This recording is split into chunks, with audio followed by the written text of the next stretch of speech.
Құдай сақтасын, менің андай күнәм жоқ мен, Құдай сақтасын. Мен майда шүйде, мен майда шүйде.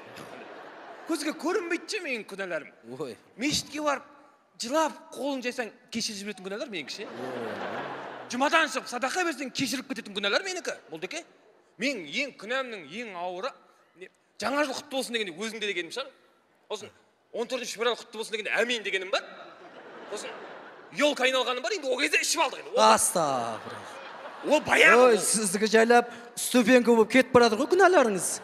Осылай майда күнә. Мен күнә емес, менікі кінә. Күнәшік менікі.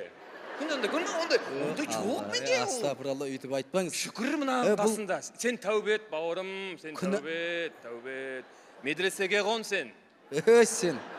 Сіз кәдімгідей Алланың атынан үкім айтып тастадыңыз ғой сіз. Алланың атынан үкім айтуға болмайды.